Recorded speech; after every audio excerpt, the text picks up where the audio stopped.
مجھے حکم ہے کہ بازار شام پڑھوں،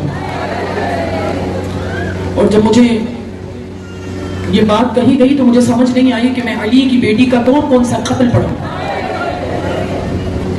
ہائے کرو، سر اٹھا کے رویا کرو۔ میں ہر مجلس میں کہتی ہوں اور واجب سمجھ کر کہتی ہوں، میں نے پڑھا ہے اس لیے کہتی ہوں۔ فرمایا ہمارے مصائب میں ایسے رویا کرو جیسے بوڑھی ماں جوان بیٹے کی لاش پہ روتی ہے، اور سر اٹھا کے رویا کر۔ یاد رکھ، حسین کو رونے سے شکلیں نہیں بگڑتی، موت کے وقت وہ چہرہ بگڑے گا نہیں جو ان کو سر اٹھا کر روئے گا۔ اور فرمایا ہمارے مسائل میں یوں منہ پہ رومال رکھ کے نہ رویا کرو، ہمارے مسائل میں ایسے رویا کرو جیسے وہ بوڑھی ماں جس کا کوئی آسرا نہ ہو، وہ اپنے جوان بیٹے کی لاش پہ روتی ہے۔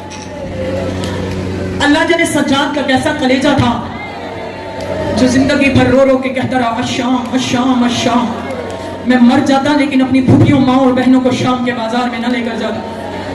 کچھ تو ہوا ہے نا شام کے بازار میں۔ عزادارو،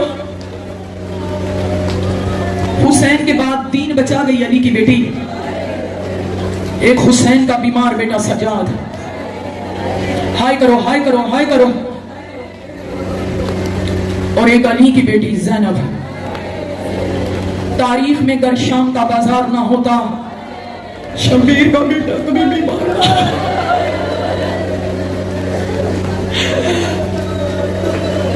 اللہ آپ کے بھائیوں کو سلامت رکھیں، لیکن جب آپ اپنے بھائیوں کے ساتھ کسی بھیڑ والے بازار میں جا رہے ہوں تو بھائی آپ کے لیے راستہ بناتا ہے، وہ ہاتھ لگا لگا کے کہتا ہے راستہ چھوڑو راستہ چھوڑو۔ جب جس کو ہاتھ لگایا جاتا ہے وہ پیچھے مڑ کر دیکھتے ہیں تو دیکھتے ہیں کہ بہنیں آ رہی ہیں، وہ خود بخود راستہ چھوڑتے ہیں۔ جس نے علی کی بیٹیوں کے لیے شام کے بازار میں راستہ بنانا تھا، اس کے ہاتھ زنجیروں سے بندھے ہوئے تھے، وہ رو رو کے شام کے بازار میں کہتا رہا، او لوگوں علی کی بیٹیاں، او لوگوں علی کی بیٹیاں آ رہی ہے، راستہ چھوڑو۔ عزادارو، حسین کا کٹا ہوا سر سجاد نے دیکھا۔ او مومنہ، اگر رونا نہیں آتا تو سر نیچے جھکا، اللہ جانے کس کے کونے میں بطول پرسہ لینے کے لیے آئی ہو۔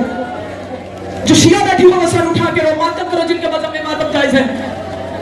ہر مجلس کا مسائل اپنی آخری مجلس سمجھ کر سنا کر، کل وہی روئے گی جو زندہ رہے گی۔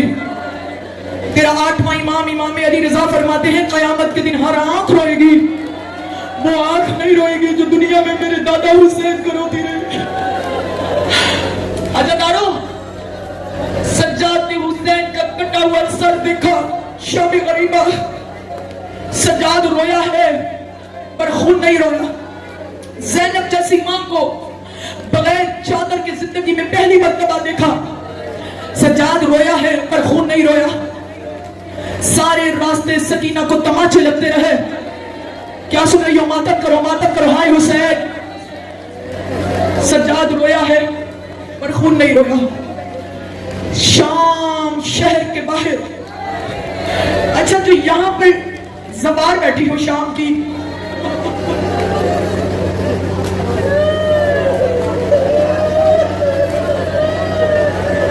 بیٹھ کر کے رو، مجھے اس بات کی گواہی دینا جو نہیں بیٹھی اللہ انہیں زیارت کروائے، مجھے بتا آج بھی شام کے بازاروں کا ماحول اتنا نجس ہے کہ کوئی شریف عورت وہاں سے نہیں گزر سکتی۔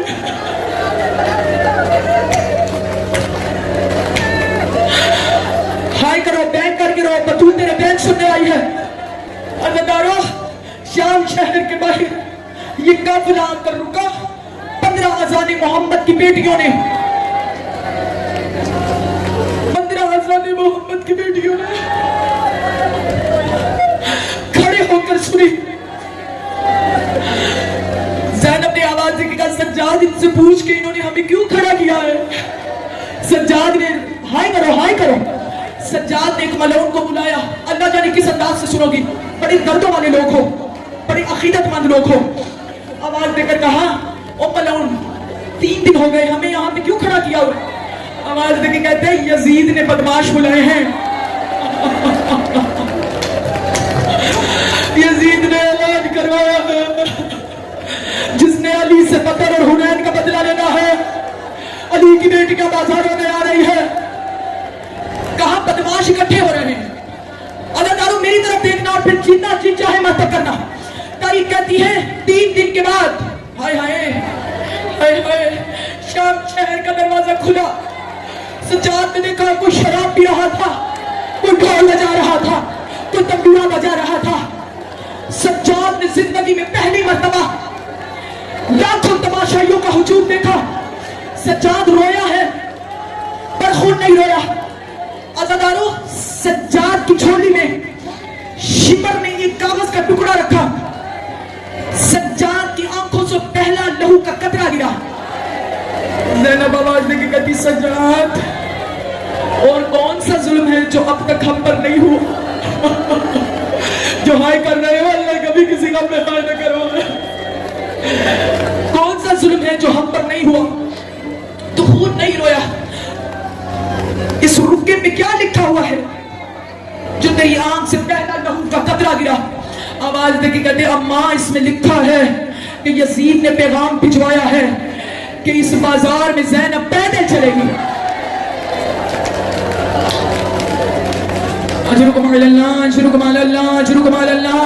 جو ہائے کر کے رو رہے ہو بطول کبھی کسی کا ہائے نہ کروائے. عزادارو, تاریخ کہتی شام کی ملونہ عورتوں نے جس کے ہاتھ میں گرم پانی تھا اس نے گرم پانی بطول زادیوں پہ پھینکا. جس کے ہاتھ میں پتھر تھے انہوں نے پتھر علی کی بیٹیوں پہ پھینکے. تیرا چوتھا امام روایت کرتا ہے جب ہم نے شام کا بازار عبور کیا, جب میری پھوپھی مائیں بہنیں ایک دیوار کے ساتھ جا کر لگی تو میں نہیں پہچان سکا ان میں زینب کون ہے, ان میں کلثوم کون ہے, ان میں رباب کون ہے. زخمی تھی قرآن کی آیتیں.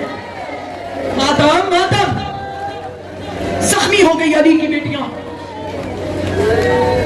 6 مہینے کے بعد شام شہر میں ایک تاجر آیا. اس نے دکانداروں سے پوچھا مجھے بتاؤ کلمہ محمد کا پڑھتے ہو؟ ہاں. کہاں؟ جانور چھتوں پہ ذبح کرتے ہو؟ کہا کیوں؟ کہا دیواروں پہ خون کے نشان کیسے؟ کیا سن رہی ہو؟ ماتم کرو. یہ پچھلے ہر مستور سے نہیں اپیل ہے ماتم کی. ماتم کرو, ہائی بار کرو.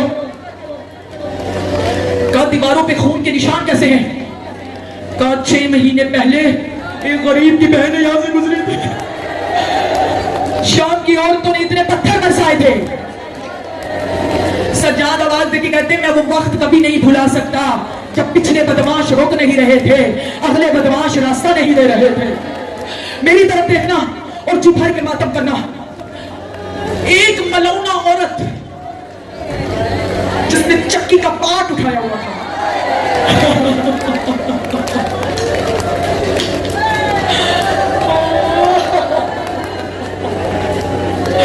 چکی کا پاٹ سمجھتے ہو؟ یہ میری بزرگاں ہے کہ کتنا وزنی ہوتا ہے. اس نے اٹھایا ہوا تھا اور ساتھ والی مزدور نے پوچھا کہ تو نے کس مزدور کو مارنا ہے؟ کیا سن رہے ہو؟ ماتم کرو جو ابھی تک نہیں رہی. تو نے کس مزدور کو مارنا ہے؟ اس نے اصغر کی ماں رباب کی طرف اشارہ کیا. تاریخ کہتی زینب نے اس کی انگلی کا اشارہ دیکھا, اس نے چکی کا پاٹ اٹھا کر پھینکا. زینب رباب کے آگے آئی, زینب کے بازو پر چکی کا پاٹ لگا. آواز دے کے کہتی حسین دیکھ زینب تیرا حرم بچا گئی.